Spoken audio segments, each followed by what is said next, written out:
हमारे सनातन धर्म में 4 वेद हैं, 6 शास्त्र हैं, 18 पुराण हैं, श्रुतियां हैं, स्मृतियां हैं, उप पुराण हैं।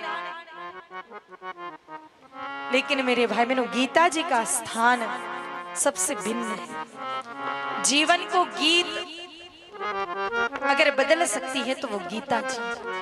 जीवन का संगीत अगर कोई बदल सकता है तो वो गीता जी। मेरे भाई बहनों, परम गोभक्त श्री कृष्ण जी के मुख से प्रकट हुई हैं और परम गोभक्त श्री अर्जुन जी ने गीता जी का श्रवण किया है। गीता जी पूरी तो अनुसरण कर ले तो वो तो भगवत स्वरूप हो जाता है, लेकिन कोई गीता जी के केवल एक श्लोक का या केवल ये हम कहें कि मात्र अर्ध श्लोक का भी, आधे श्लोक का भी अनुसरण कर ले तो उस व्यक्ति का जीवन धन्य धन्य हो जाता है। मेरे भाई बहनों, गीता जी का मूल भाव है कि तमोगुण को रजोगुण में परिवर्तित करना, रजोगुण को सतोगुण में परिवर्तित करना और सतोगुणी को गुणातीत यानी मुक्ति की अवस्था तक ले जाने का काम गीता जी करते हैं। हमारे धर्म ग्रंथों ने, हमारे महापुरुषों ने जीवन मुक्ति के लिए 3 साधन बताए हैं, प्रस्थान त्रयी जिसको हम कहते हैं। वेदांत, उपनिषद और गीता जी, ये 3 ऐसे हैं जो व्यक्ति को मुक्ति प्रदान कर सकते हैं। तो मेरे भाई बहनों, ऐसी गीता जी जो समस्त ग्रंथों का सार है, इसीलिए कहा है कि सर्वोपनिषदो गावो दुग्धा गोपाल नंदना, यानी समस्त उपनिषदों की गाय बनाकर भगवान ने दूहा है और अर्जुन ने बछड़ा बन करके उसको पिया है। तो समस्त ग्रंथों उपनिषदों का सार है गीता जी। ऐसी गीता जी हर व्यक्ति को कम से कम 1 श्लोक नित्य पढ़ना चाहिए, 1 श्लोक नित्य सुनना चाहिए। अगर नहीं पढ़ना जानते तो सुनिए। आजकल तो हर व्यक्ति के पास मोबाइल है, तो उसका सदुपयोग करिए। कोई ऐसा व्यक्ति नहीं जिसके पास मोबाइल नहीं है। आजकल तो बकरे टेटे चराने वाले जंगल में भी मोबाइल लेकर के जाते हैं, और नाश्ते की प्लेट जितना बड़ा बड़ा मोबाइल रख रखा है, तो उसका सदुपयोग करें कि नित्य हम गीता जी का कम से कम 1 श्लोक रोज सुने। मेरे भाई बहनों, कहाँ सुने तो बहुत सारे ऐसे YouTube पर प्रवचन आते हैं गीता जी पर। परम पूज्य गुरुदेव भगवान भी नित्य 1 श्लोक की व्याख्या रोज करते हैं गीता जी पर। YouTube पर मेरे भाई बहनों, श्री जीवन सूत्र, अगर ये YouTube चैनल आप सर्च करेंगे तो इसमें दूसरा तीसरा कुछ भी नहीं आता है, सिर्फ रोज रोज 1 श्लोक पर व्याख्या आती है। कभी तो 1 श्लोक पर 5-5 दिन भी व्याख्या चलती है। तो आप सब लोग परम पूज्य गुरुदेव भगवान के मुखारविंद से भी श्रवण कर सकते, पर गीता जी नित्य हमारे जीवन में होनी चाहिए। हर सनातनी के घर पर गीता जी तो होनी ही चाहिए और नित्य पाठ करना चाहिए। तो हमारी 5वीं माता है मेरे भाई बहनों गीता माता। 6ठी माता है गायत्री माता। 6ठी माता कौन है?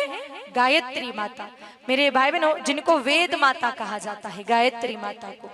यहाँ पर गायत्री एक मंत्र स्वरूप है, जिसका फल, जिसके जप का, जिसके अनुष्ठान का इत्यादि का जो फल है मेरे भाई बहनों, अगर कोई व्यक्ति गाय माता जी के जौ खिला करके, उनके गोबर से निकले हुए जौ को सत्तू बना करके और उस सत्तू को दूध में मिला करके पिए, तो छाछ में मिलाकर पिए, तो उसका अनुष्ठान सिद्ध हो जाता है, उसका मंत्र सिद्ध होता है। आपने गायत्री परिवार का नाम सुना होगा, आप में से कई अगर जुड़े भी होंगे गायत्री परिवार से, तो मेरे भाई बहनों, गायत्री परिवार के पंडित श्री राम शर्मा जी आचार्य जी ने 18 वर्ष तक गाय माता के गोबर से निकले हुए जौ को छाछ में मिला करके पिया, और इसी का परिणाम ये निकला कि उन्होंने जितनी श्वासें नहीं ली उतने तो साहित्य इस धरती को दे करके गए हैं। तो मेरे भाई बहनों, हमारी 6ठी माता है गायत्री माता। गायत्री माता वेद माता है। और वैसे मैं आपको एक बात बताऊं, गायत्री माता को वेद माता के स्थान पर विराजमान करने वाली भी गाय माता है। आप कहोगे कि क्या गाय गाय हर चीज में गाय ले आओ? अरे भैया हम नहीं ला रहे हैं, पुराण प्रमाण देते हैं कि एक बार पुष्कर क्षेत्र में ब्रह्मा जी को यज्ञ करना था। ब्रह्मा जी ने यज्ञ का मुहूर्त निकलवा दिया। अपनी पत्नी सावित्री, ब्रह्मा जी की पत्नी का नाम सावित्री मैया है, उनको बता दिया कि देवी इस तारीख को इतनी तिथि पर इस मुहूर्त में यज्ञ है। अब ब्रह्मा जी तो पहले ही पुष्कर जी में विराजमान है, सावित्री मैया भी यज्ञ के लिए आ रहे थे, क्योंकि यज्ञ बिना पत्नी के नहीं होता। बीच में ही नारद जी मिले। नारद जी ने पूछा, मैया सिद्ध जा रहा? कहा, नारद जी आके दुनिया रो थे, पतो लगाओ। तो आपने इतो नहीं पतो है कि आप रा पिताजी यज्ञ कर रहा, मैं वटे ही जा रही। माँ आप यज्ञ में जा रहा? कहा हाँ। कहा माँ यज्ञ में जाओ, एड़ा कपड़ा कहीं हो गयो कपड़ा ने? अरे मैया यज्ञ में जाते हैं तो पहले विधि विधान से स्नान करना पड़ता है, सुंदर वस्त्र धारण करने पड़ते हैं, सुंदर आभूषण धारण करने पड़ते हैं, ऐसे जाओगे यज्ञ में? नारद जी ने बताया तो सावित्री मैया वापस चले गए। जैसा उन्होंने बताया था वैसा स्नान किया, श्रृंगार करने में समय लग गए। और इधर यज्ञ का मुहूर्त निकला जा रहा है। ब्रह्मा जी परेशान कि मैंने सावित्री को बता दिया था, आई क्यों नहीं? इंतजार किया इंतजार किया इंतजार किया, लेकिन इंतजार करने करने में मुहूर्त निकला जा रहा है। अब मेरे भाई बहनों, सेवकों को भेजा, कहा जाओ और सावित्री को बुला के लाओ। सारे सेवक मैया को बुलाने गए, लेकिन मैया को आने में फिर भी विलंब हो रहा है। अब तो ब्रह्मा जी को ऐसा क्रोध आया, कहा सावित्री नहीं आती तो रहने दो, अभी के अभी कोई दूसरी पत्नी की तलाश करो, अब भी कभी ब्याह करूं और यज्ञ करूं। सारे के सारे ब्रह्मा जी के पार्षद पुनः निकल गए किसी अन्य कन्या के खोज में। पर ब्रह्मा जी के लिए पत्नी ढूंढनी है, कोई साधारण स्त्री तो चलेगी नहीं। तो जो गए ढूंढने के लिए वो भी वापस नहीं आए। अब ब्रह्मा जी स्वयं निकल पड़े।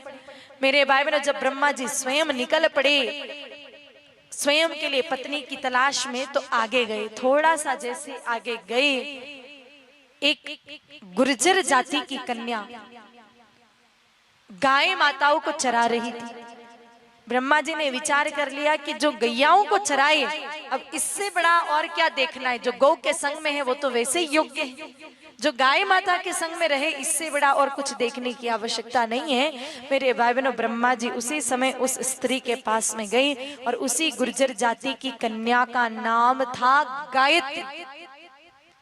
जाकर के कहा, देवी हम ब्रह्मा हैं, पुष्कर क्षेत्र में यज्ञ कर रहे हैं, हमारी पत्नी है, लेकिन पत्नी अभी मुहूर्त पर आ नहीं रही है, इसलिए हम आपसे विवाह करके यज्ञ संपन्न करना चाह रहे हैं, आप विवाह करेंगे? गायत्री माता ने कहा कि भगवान, विवाह की चर्चाएं हमारे यहाँ कन्याएं स्वयं नहीं करती, आप हमारे पिता से बात करिए। और पहले ऐसा था, हमारे भारत में कोई भी कन्या अपने विवाह की चर्चा स्वयं अपने मुख से नहीं करती थी। विवाह की बात बड़े लोग करते थे, घर के लोग करते थे। आजकल तो बात का ही करें, आजकल तो ब्याह करने आ जावे, सामने खड़ी हो जावे कि लो अब थे कोई ढूंढ जो मती, मारो ब्याह हो गया। ऐसा समय आ गया। लेकिन उस समय कहा कि हम चर्चा करेंगे नहीं, आप पिता से बात करिए। पिताजी से अपना परिचय दिया कि हम ब्रह्मा हैं, यज्ञ करना चाह रहे हैं, आपकी बेटी को विवाह करके हम यज्ञ करना चाह रहे हैं। पिता ने कहा कि ये तो बहुत अच्छी बात है, ब्रह्मा जी मेरे दामाद बने, इससे अच्छी बात तो और क्या है। लेकिन ब्रह्मा जी एक बात बताओ, यज्ञ पूर्ण करके आप तो चले जाओगे वापस ब्रह्मलोक, हमारी बिटिया का क्या होगा, पुत्री का क्या होगा, ये बताओ। क्योंकि आप तो केवल यज्ञ के लिए विवाह कर रहे हो, आपके तो पत्नी तो पहले से ही है, फिर हमारी बेटी का क्या भविष्य।